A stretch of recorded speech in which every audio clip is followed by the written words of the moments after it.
Hey, what's up? This is Beau from Blessthefall, and I love rockforevermagazine.com. Hey guys, it's Tori from Rock Forever Magazine, and I am here right now with Beau from Blessthefall. Good morning. How are you doing today? I just woke up. Just woke up, and you're already this peppy. Yes.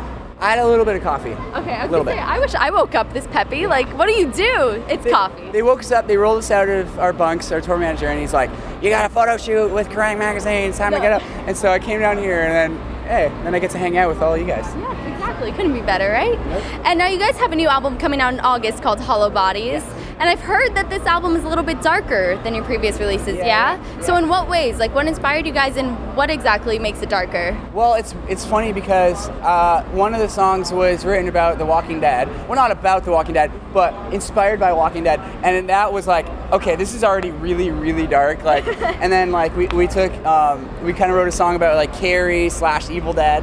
You know what I mean? It was kind of like one of a possession kind of song. So you guys are more inspired by like fictional things. Yeah. Well, on this record, I really wanted to paint a picture for the listener. I wanted to, I want to take rip a page out of like the My Chemical Romance book, where Ooh, I love that. Where it's like it's very surreal, storytelling. So you're laying there and you're just like thinking about all these crazy images and stuff like that, and I'm talking about real life situations, but in a metaphorical sense, and in a way where people aren't getting bored and just hearing the same things over and over.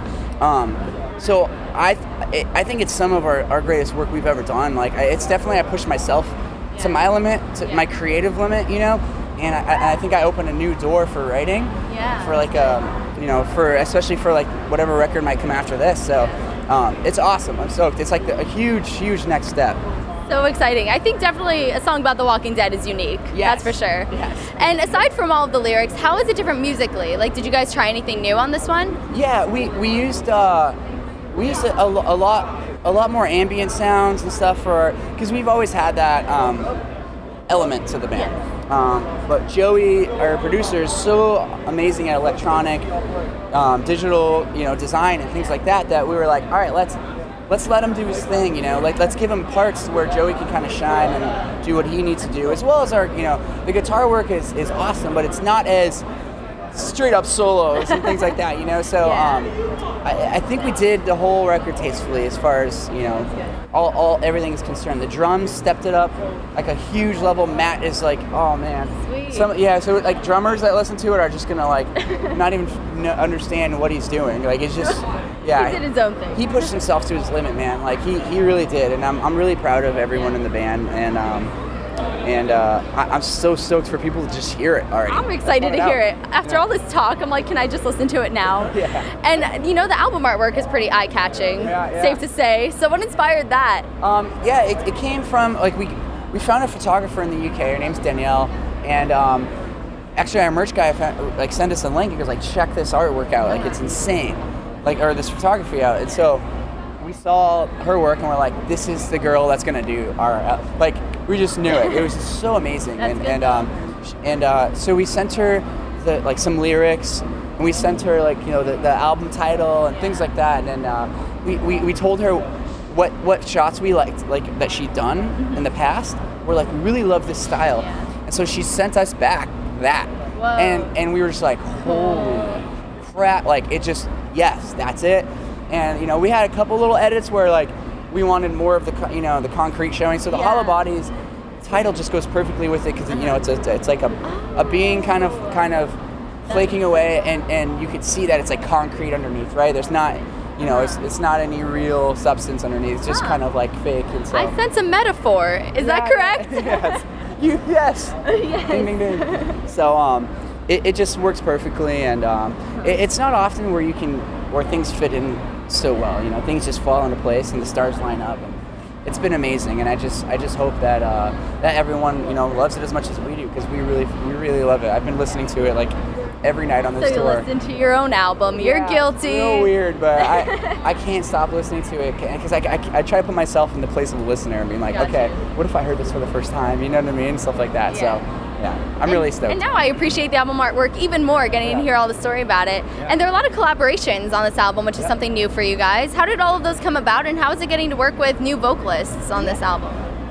It's awesome. It's something we've never done it, so we didn't really know what we were getting into. It started with Vic from Pierceville. We co-wrote a song with him. It's called "See You on the Outside," and he doesn't sing on it, but he helped write the chorus melody. Okay. And some of the guitar work. Him and Eric and Elliot went to like this cabin. They wrote this song, and then they sent it to me, and I was just like, holy crap, this is crazy. So I had to write the lyrics out for it, and but I took his chorus melody, and because he's a genius, man, like Vic, and he's such a good dude. And so it was awesome working with somebody who's such a close friend and so good at what he does, man. Like he's amazing at songwriting. And so so that happened, and then we got Jake from August Burns Red, who is just a very dear friend of ours. And on this tour. Yeah, and on this tour, and Jesse from Stick to Your Guns on this tour, and we became really close with him when we did the Never Say Die tour together, and I was like, yeah, Jesse's got to be on this record. He's just got so much energy, and it was a song that was just super upbeat, and it was just super it was perfect for him. And then my wife Lights sings on the last song on the record, and how's it getting to work with her musically? Because that's a totally different thing, isn't it? Yeah, it's you know what, I really look up to her because she's so. Like, she's up here and I'm here as far as musicianship goes. Like, and everything else. She's amazing. I think you're equal. I think you're both brilliant. She's just so talented, man. Like, we sat down and I was having a hard time writing to the last song on the record, is Open Water. And, I had like 25 different melodies, right? And I was like, nothing is like making me feel anything, like. Yeah, I got you. So we had a little studio in our house, and I called her and I was like, hey, come here, check this song out. Like, we listen to it and let me know what you think, and maybe you can help out. And so she sat next to me and she's like, starts humming out, different melodies. So we recorded her doing like 3 different ones for the verse, 3 different ones for the chorus, and I'm like, that's amazing. I love all of them. And so we kept her, we used her melodies, and I just wrote lyrics to the song, and then she came to the studio and did her parts, and it just worked so naturally. And we always said we didn't want to do anything that was forced, or that someone else, just because the fans wanted us to do it, or the industry wants you to do it, we just let it happen, and it just happened. You know what I mean? So it worked out. So you thought about collaborating with her before that? Yeah. She was almost gonna sing on our last record, and then it didn't really work out, and then that's when we kind of said, you know what, let's only do this if it happens naturally, and if we feel it, like I said, let's not do it if just because people want it to happen, or so it happened the way it was supposed to, and it's the song will bring a tear to your eye, I'm not gonna lie, and everyone that hears it just like, I feel like 40 days and counting, that brought tears to my eyes already, so I can't imagine anything bringing more tears.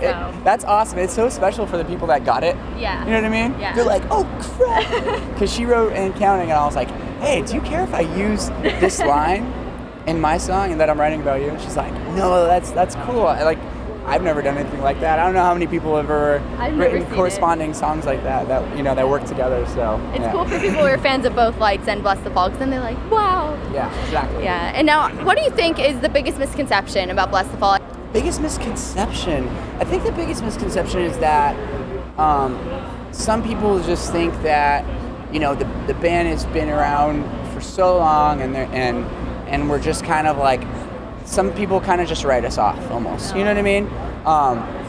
And I think that we've gained new life with this new record coming out and with this tour, and we are so thankful for all the new fans, especially, all the ones that have stuck around, but the ones that are now kind of seeing us for the first time and going, this is amazing, like, I've heard about you before, but I've never experienced it, now they're like, they're there, they're in front of us, and they're feeling it, and they can't deny it. So that's what's so good about Warped Tour. Exactly, man. There's like thousands of kids out there, and half of them are just kind of just checking you out, and then they're like, holy crap, like, because we put 110% in our live show, and so you can't deny that it's not a good show, so. Exactly. Yeah. Now, if you guys had to come up with a mission statement of what it is that you want to accomplish through your music, what would it be?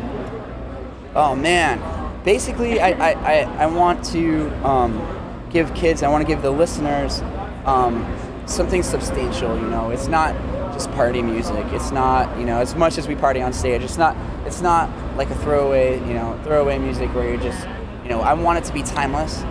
as hard as that is to do nowadays, I want it to be timeless. Like I want 10 years from now someone to go back and listen to our records and still love the songs. Exactly. And whether we're touring or not, or whether the band's alive or not, and like I just want to leave kind of like a legacy. So hopefully that happens. I think you're on the right path. I think that's safe to say. Thanks. And now here's a fun question for you. On Warped Tour, you're doing meetups, meet and greets, I know. So what has been the craziest fan experience you've encountered on this tour thus far? There's always, it's crazy every day. No, man, our fans are pretty awesome, man. I mean, when anyone like comes up to you and they're crying, I'm like, it's hard, you have to give them a hug, it's just like, oh, come here, like our music did that to someone. That's crazy, you know what I mean? Like exactly. Our Leaving presence your did legacy. That. Yeah, like how is that possible? I don't know. So, I'd say, crazy fan experience. I'd say the other day someone in a wheelchair crowd surfed. That is genius. To our song, to our tour, during our set, and we brought him on stage. Wow. And that's amazing. And actually, we did that in 2009 when we toured at Silverstein, and that's the first time it happened. And it happened twice on this tour, which is like mind blowing. That's not like that someone who can't walk, essentially is up on a crowd getting like passed amazing. Along, and I'd love to share that with them. And we brought him up on stage, and he was such a cool kid, man, and he was so stoked. And so yeah, I think that was definitely an amazing experience. Definitely a good highlight. And now what are your plans for right after Warped Tour? What can fans look forward to from you guys? We're doing a tour in Europe with August Burns Red. We're doing a headliner in the UK, and then we got a giant US tour coming. Can't talk about it yet. You can't talk about it? Not even to me? I wish. We're sworn to secrecy until this tour is over. I can't believe this. But it's going to be an amazing lineup, and we will be coming here to Orlando. Yes, good to hear. Yeah. So I'll be there, that's for sure. Yes. And now there's a lot of suspense with the tour dates coming out and the new album, so I have a lot to wait for. Be ready. Be ready. And now social networks, anybody wants to follow you on Twitter, Facebook, where can they go? At Blessthefall, Instagram's Blessthefall Music, Facebook's Blessthefall, just add us on all of those, and we're very active. We update all of our own accounts. That's good. It's not like your manager or something. No. It's all Once in a while, if we're like in a plane and the record label will post something for us, like we can't do anything, but it's always us. So follow us and check out our stupid updates. They are not stupid. I think they're pretty great, actually. Oh, thank you. Well, thank you so much for hanging out. It was great talking to you. And everybody watching, make sure you check out Blessthefall. Their new album, Hollow Bodies, comes out in August. Subscribe to our channel as well for more interviews, and I'll see you next time. Bye.